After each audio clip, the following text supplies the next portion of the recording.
तो Punk's triangle की कहानी की शुरुआत होती है जहाँ पर हम एक स्टूडेंट को देखते हैं जिसका नाम जियाकी है और वो किसी फैशन शो में गया हुआ है और वो वहाँ पर एक बहुत ही बड़े मॉडल को देखता है और उसे देखकर वो इतना ज़्यादा इम्प्रेस हो जाता है कि अपने मन में सोचता है कि अब तो मैं इसी की तरह रहूँगा। और उसके बाद जियाकी पूरी तरह से बदल जाता है, सेम उसी मॉडल ए की तरह। और अब वो एकदम उसी की तरह कपड़े पहनने लगा था, वैसे ही हेयर स्टाइल करने लगा था और यहाँ तक कि सेम पियर्सिंग भी करा लिया था अपने लिप्स के नीचे। और इन सब के अलावा जियाकी पंक्स बुटीक में पार्ट टाइम जॉब भी करता है। बस खाली फर्क इतना है कि जियाकी थोड़ा इंट्रोवर्ट है, वो ज़्यादा किसी से बात नहीं करता है। और उसके बाद हम जियाकी को फैशन क्लासेस में देखते हैं और उस क्लास में बैठकर भी जियाकी एक ही मैगजीन ही देख रहा होता है, उसी की फोटो देख रहा होता है। और ऐसा देखकर कुछ लड़कियां उससे बात करने की कोशिश कर रही होती हैं। वो उससे पूछती हैं कि क्या तुम इसके फैन हो। वो कुछ भी नहीं जवाब देता है। उसके बाद वो लोग आपस में बात करने लगती हैं कि इतने टाइम से ये हमारे साथ पढ़ रहा है, हमेशा उसी जगह बैठता है लेकिन कभी भी कुछ भी बात नहीं करता है, इसको इंटरेस्ट ही नहीं है।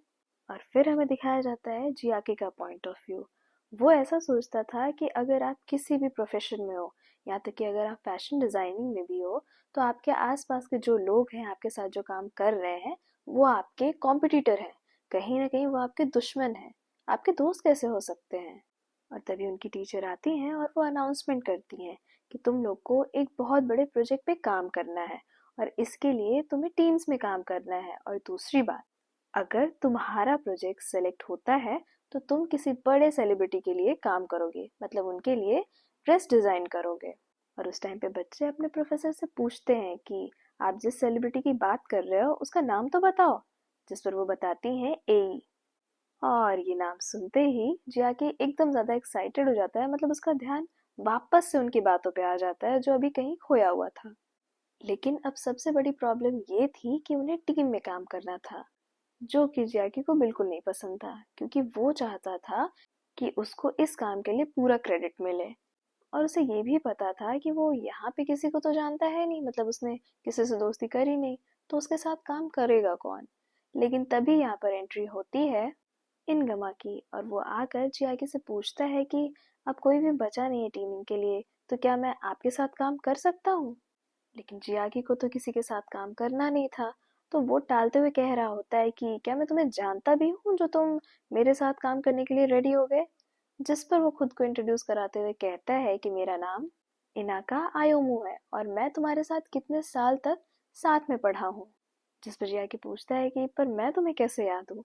जिस पर वो बोलता है कि हम इतने सालों तक क्लासमेट थे, साथ में पढ़े हैं, तो मुझे तो तुम याद हो ही ना। उसके बाद जियाकी कहता है कि ठीक है, अगर हमें साथ में काम करना है तो मैं तुम्हारा पिछला काम देखना चाहूंगा। जिस पर वो कहता है कि हाँ ठीक है, लेकिन मैं भी तुम्हारा पिछला वक्त देखना चाहता हूँ। और उसके बाद वो दोनों एक दूसरे की बुक देख रहे होते हैं। और जब जियाकी इनाका की बुक देखता है तो कहता है कि ये तो बहुत ही ज्यादा अलग है। और जब इनाका जियाकी की बुक देख रहा होता है तो कहता है तो तुम्हें पंक स्टाइल बहुत ज्यादा पसंद है। उसके बाद वो उससे पूछ रहा होता है कि तुम्हारी हर डिजाइन में ये ब्लड कहाँ से लगा हुआ है। जिस पर वो बताता है कि मैं थोड़ा आलसी हूँ और इस वजह से काम करते हुए यहाँ वहाँ मुझे चोट लग जाती है, उसी के निशान है ये।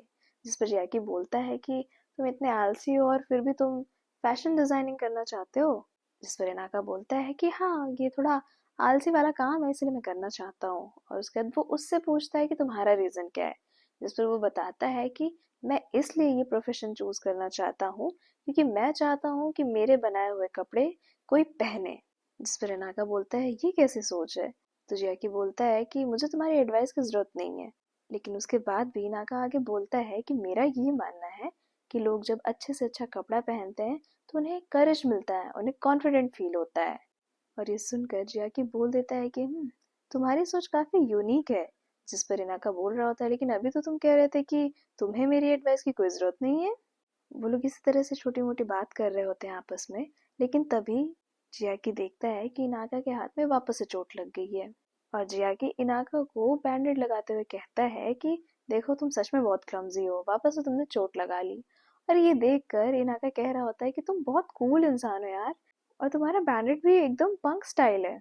उसके बाद जियाकी को उसके घर पे दिखाया जाता है, जो एक एक बहुत बड़े से पोस्टर के सामने खड़ा होता है और खुद से बात कर रहा होता है कि कैसे रनवे पर ए को देखने के बाद उसने मन बना लिया था कि एक दिन वो ऐसे कपड़े डिजाइन करेगा और उस कपड़े को ए जरूर पहनेगा।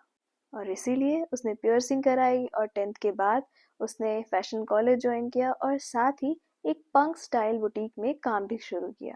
और साथ ही वो ये सोच रहा होता है कि मेरे पास एक बहुत अच्छी अपॉर्चुनिटी है, क्योंकि इस बार मैं ऐसा कपड़ा बनाऊंगा जो सेलेक्ट होगा और ए उसे पहनेगा। लेकिन फिर उसे याद आता है कि उसको तो टीम में काम करना है और उसका टीममेट बहुत ज़्यादा क्लमजी है, तो कैसे होगा। वो यही सब सोच के बहुत ज़्यादा फ्रस्ट्रेट हो रहा होता है और वो ऐसे ही बेड पर लेट जाता है और अपना फ़ोन निकाल कर सोच रहा होता है कि आज तो मैंने ए की स्टोरीज चेक ही नहीं करी, लाओ चेक करता हूँ।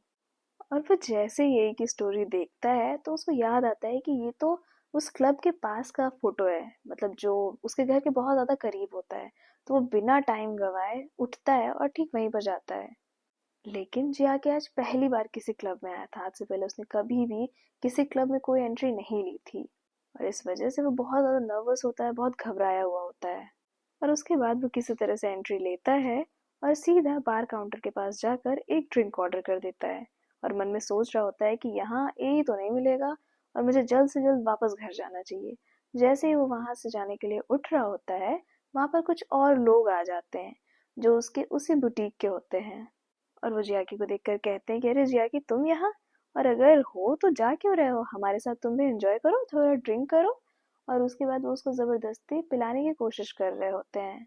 और वो लोग जब उसे परेशान कर रहे होते हैं, ठीक उसी टाइम पे ए वहां पर आता है और चियाकी को पकड़ते हुए कहता है कि ये मेरा बंदा है, तो तुम लोग इससे दूर रहो।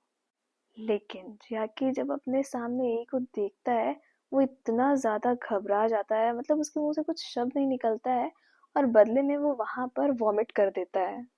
उसके बाद हम उन दोनों को क्लब के बाहर देखते हैं, जहां पर ए उसे पानी देते हुए कहता है कि क्या तुम ठीक हो। लेकिन जियाकी को अभी भी यकीन नहीं हो रहा था कि उसके सामने ए ही है। जियाकी कुछ भी नहीं बोल रहा होता है, वो बस उसे देखे जा रहा होता है। और उसके बाद ए उससे पूछता है कि क्या तुम मेरे फैन हो। और इतना सुनने के बाद जियाकी थोड़ी बहुत हिम्मत जुटा के कहता है कि मैं सिर्फ आपका फैन नहीं, मैं आपका बहुत बहुत ही बहुत बड़ा वाला फैन हूँ। और सिर्फ इतना ही नहीं, मैं आपको फॉलो करता हूँ, मतलब मैं आपकी तरह बनने की कोशिश करता हूँ।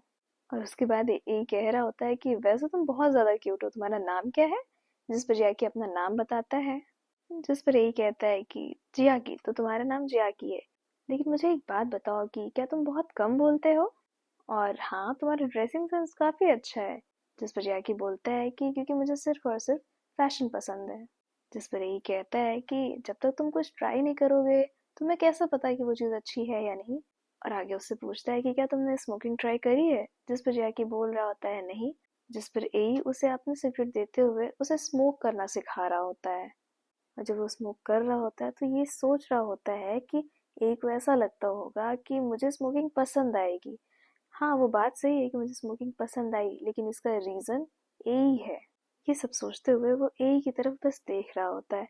और उसके बाद ए उसे कहता है कि अब तुम घर जाओ और घर पहुंचकर मुझे टेक्स्ट कर देना।